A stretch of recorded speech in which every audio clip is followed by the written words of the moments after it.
All right, Shalom. Want to start out by giving all praise, honor, and glory to Yahweh, Shemal, Shabbat, Shem, Kakodash, the abundance of the apostles and elders, a great millstone, and Shalom to all the Akimat, pushing the word of sincerity and the truth. Yeah, this is just going to be a quick lesson going into this article.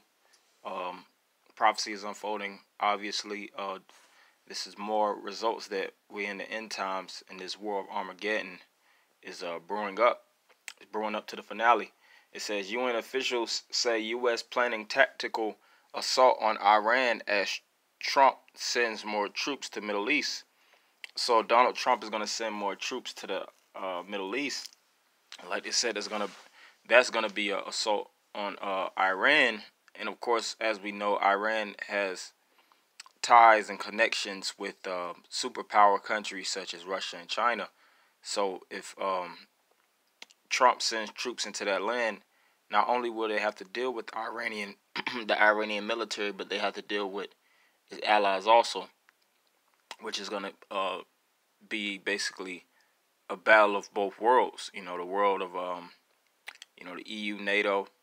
You know, of course, America, the land of Israel. Then you have Russia, China, excuse me, Iran, and various other allied countries that assimilate with under that banner. But it says President Donald Trump is sending 1,000 additional U.S. troops to the Middle East, as several UN officials told the Hebrew language only Israeli newspaper Ma'ariv that the U.S. plans to carry out a tactical assault on Iran in response to the tanker attack in the Persian Gulf on Thursday.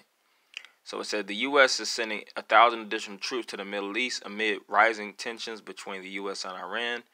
The decision follows last week's attack on two tankers in the Gulf of Oman that the U.S. blamed on Tehran, with the Pentagon releasing new images on Monday that officials said show Iranian Islamic Revolutionary Guard Corps members removing an unexploded mine from one of the ship's hulls.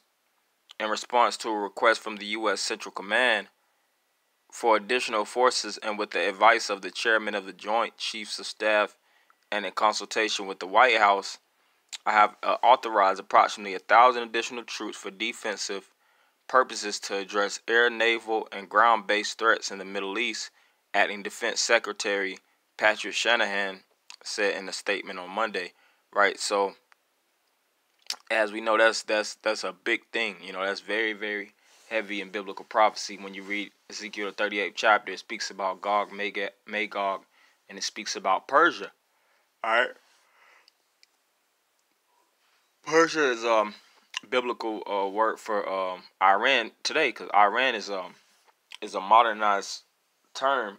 It means land of the Aryans, but prior to them, the Iranians, the people in that land were known as the Persians.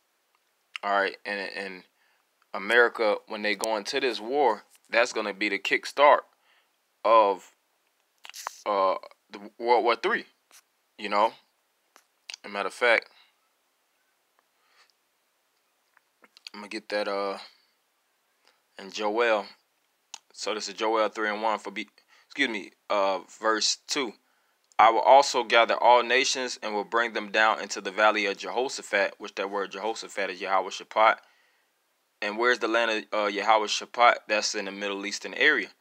And will plead them for my people and for my heritage Israel, whom they have scattered among the nations and parted my land. Right, so these 1,000 troops, and it's not just going to be 1,000, it's going to become more and more troops that are going to it's going to be mandatory for those troops to go to that land. And when they go, they're not going to come back, you know. But it says, for my people and for my heritage Israel, whom they have scattered among the nations and parted my land. All right, and I'm going to jump down to the point. Verse 11. Assemble yourselves and come, all ye heathen, and gather yourselves together round about. Thither cause the almighty ones to come down, O Lord. Let the heathen be wakened and come up to the valley of Jehoshaphat.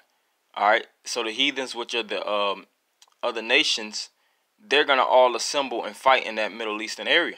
Like I said, when America sends their troops, it's going to be Russia that's going to send reinforcements. You know, they're going to send troops to actually help support Iranian troops and Chinese troops and all these different powerful nations that have um, that are allies with Iran are going to all step in, and America is going to have no choice but to acknowledge those bigger nations.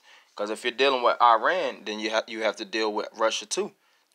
And then when they fight Russia and they fight those other nations, that's going to be the end of America. Everything is becoming nuclear. All right, it's not just going to be a shoot 'em up, bang bang type of style warfare. It's going to be way more tactful. It's going to be a lot on a way higher caliber than World War II and World War One. This war is going to be nuclear. For it says, "There will I sit to judge all the heathen round about." So they're all going to be in that melting pot, in that basically in that central area, ready to burn, man. All right, it says, "Put ye in the sickle, for the harvest is ripe. So come get you down, for the press is full. The fats overflow, for their wickedness is great. Multitudes, multitudes in the valley of decision, for the day of the Lord is near in the valley of decision." Right, and that valley of decision, like I said, is the Middle Eastern area. All right, and the Lord has already spoke through the decision to judge these nations through fire. All right, so when these nations come together, the war is going to proceed. All right, so this is just something I really want to go into, just a light article expose, so to speak, to expose more information of the times that we're living in. Expose Esau, of course, showing that his kingdom is falling, and basically he's he's on his way out. And we all know the next kingdom that's going to reign is the nation of Israel, pursuing Isaiah 2:1 on down. So I want anybody giving all praise, honor, and glory to Yahweh, Shemel Shabbat, Shem Kakodash, double honor to the apostle, elders of Great Millstone, Shalom Akim.